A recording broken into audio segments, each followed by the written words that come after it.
So all that mowed area back there, that's all part of this. So we just looked at a property for sale. Moving has been a desire for a while, and while this popped up really quickly, it certainly isn't out of the blue. So we were already in New York, and this property popped up also in New York. Want to say hi, sir? Hello. So upstate New York, for some reason, is a lot cheaper than where we are in Vermont, like significantly cheaper. And you know, it's just been so, Vermont has just been, it's been so expensive. And actually it's the third oldest state out there. So our population is aging. It's very difficult for someone in my generation to establish roots here, let alone establish roots that have a facility for horses. So, you know, if we're talking just like a condo or whatever, I don't know, a basic home, it's one thing. But when you need land, it's very difficult here. So we're starting to look at other options, including this one in New York. So this popped up. We saw that offers were due the very next day. And where we were in New York, we didn't really have time to make it to go for a showing. So we literally, in that moment, got pre-approved. We contacted a realtor who went and filmed the property for us. So we viewed it virtually. And of course, the ad hardly showed any photos of the barn, which is what we, you know, you instantly scroll to when you look at a property, you look at the what's there for the horses, and then you look at the house. But we really wanted to see that barn, so we asked her to just take a look at it. The property has 8 acres with an absolutely gorgeous setting. And I believe there's some crabapple trees. Let's get you on the inside here, and then we'll go to the barn. It was kind of funny how we got the house tour before the barn tour, but okay. And then you can walk through, and you've got your kitchen. I was pleasantly surprised with the home, which is pretty cute. Cabinets are all in great shape. I mean, it's dated, but livable. Honestly, far nicer than anything we've been in. Living room / family room with a wood fireplace. It was gorgeous. Small driveway that wraps around in a circle. These driveways are super nice when you have a horse trailer. Side of the house. And this is what I was really excited to see. Let me see if I can't find a doorway for this garage. Here's some more of the land. The pasture space here looks great, and the view is definitely a bonus. It's not level. The land isn't level. There's not much flat areas. There's a little bit maybe down there, but the rest of it is pretty hilly. I mean, not super steep, but... Hey, the slopes make for good drainage. Okay. Okay.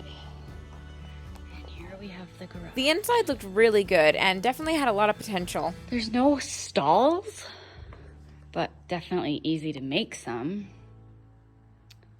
Could probably get, I don't know, 6 or 7 stalls in here. I would say that's probably pretty accurate. And you have this little room. I could see this turning into a grain room, tack room, that sort of thing. This is just, honestly, having this would be so amazing. It's very cute. On the other side of the garage, of the barn, got this pond. And then you also have this little shed. Well, this is what it looks like on the inside. I bet you there's a loft in there too, but I didn't see a way to get up there. Yeah, definitely a loft up there. But I mean, it's got a pretty high ceiling, so pretty high roof. So I'm thinking there's probably a loft as well. But overall, it's a cute little farmhouse, nice garage, 8 acres and a pond. So all of that was listed for, you ready? $161,000, which is crazy. That's like unheard of here. But for some reason, upstate New York, well, this was in the middle of nowhere, but upstate New York, it tends to run, you know, across our lake, it tends to run a lot cheaper. Oh, I'm going to the fence. All right, I'm going to finish this when I get to my truck. All right, we'll just wipe this off real quick.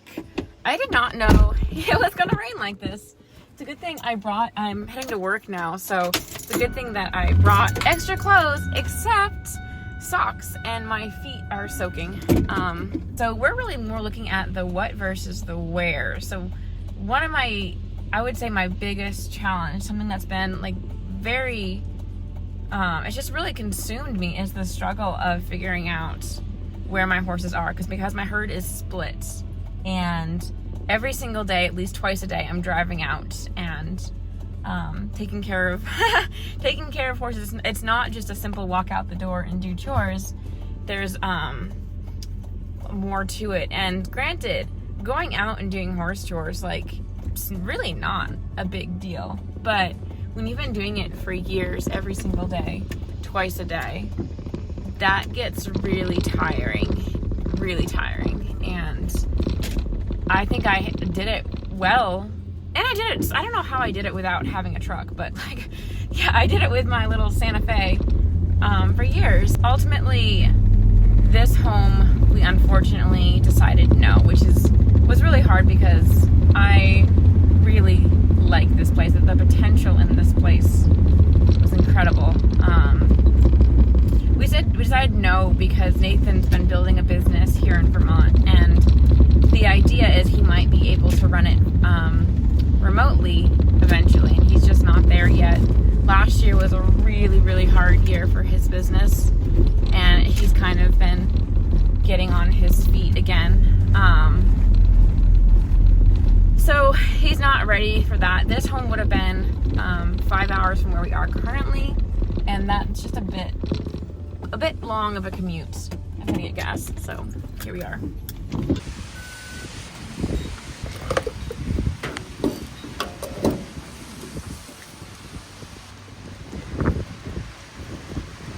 So we didn't put an offer in, and so this home, of course, went under contract to someone. But, you know, I kind of felt like I don't really stress about that so much, because I really do believe in God's sovereignty, and how we got where we are today is really an incredible story. So we got our home right before the world changed. So we live on 2 acres currently.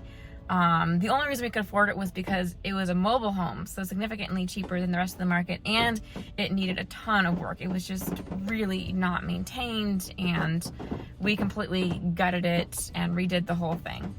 And the only reason we could afford a home like that needed more work and had 2 acres was because we sold our previous mobile home, which was the same situation. It was a foreclosed home. Insides were destroyed. The bones were good. So we had redone that home. But the only reason we got that property was it was a foreclosed home, and it was only $11,900. That was the cost of our first home. $11,900. People's cars cost more than that. A lot of people. So anyway, this home popped up. I saw it. We bought it the very next day. We just transferred the money. The only reason we had the money was because a year or 2 years earlier, Nathan got hit by a car and got a settlement. And with that money, we were able to buy the home. Because we were able to get into a mobile home, we were in a mobile home park. You know, we had no yard. Literally, our lot size was big enough for us to park a car. But getting in that mobile home park, we didn't have to pay rent. We had a lot rent, which was, I think, like $400. But we didn't have to pay rent, which, you know, $1,500 plus. So already we're cutting out a huge monthly payment. And so with that money, we started paying off all debts. So we did like the Dave Ramsey, his method, where we paid off the smallest loan first, and we did that snowball effect. So paid off one loan, put that money towards the next one, put that money towards the next one, and so on and so on. And we actually paid off our debt very quickly because of that. And then that positioned us to get into our current home. And even our current home, we actually went under contract with our current home, and I saw it again, same thing. I saw it on the market. I got so excited. I'm like, this is it. Like, this is really cool. We went under contract, and it ended up falling through because of financing reasons. The next year we saw our home up for my head and sold, and they had dropped like $20,000 from the price, and were willing to like meet us halfway with doing some work on the home that would enable it to qualify for a type of financing. So anyway, we ended up in this home, but it's crazy because this chain of events happened, starting with like Nathan getting hit by the car. But like, if that didn't happen, we'd probably still be living, like paying rent, because how can you get ahead on life? Like how on earth? It just feels so impossible. And it's been this struggle of like, okay, wow, we can save a few pennies every month, but like, how do you actually plan for your long term? And anyway, it's been a struggle, but we've been very fortunate. So this home went under contract, and it's kind of like, I kind of feel like, well, you know what? If God wants us in this home, we'll be in it eventually. And it's not that I'm like sold on this one home. I just thought it was like it checked so many boxes except for the distance, but it was, yeah, would have been great.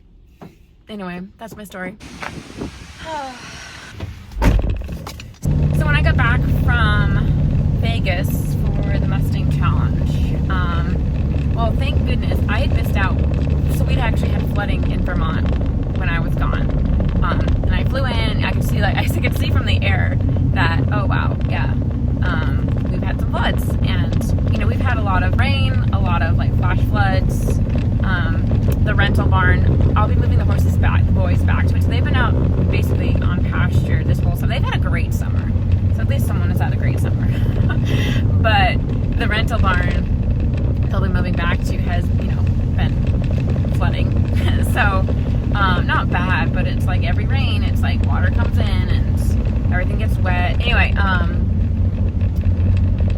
after I got back, I just like fell into depression because all this struggle from years that accumulating has been very challenging on me, and trying to figure out what is next. Do I need to quit YouTube? Do I need to sell the horses? Like what's next? I feel like I've been saying like, I don't know how long I can do this, but for a long time, and it's like, okay, right now what I see is like, if I could just get into a spot where all my horses could be in the same spot, ideally where I could just like walk out the door and take care of them. Like that is my heart's desire. So yeah, that would really help a lot. It doesn't seem like Vermont, it's like we can't afford it here. We really can't. And we were beyond fortunate to get the home that we're in currently.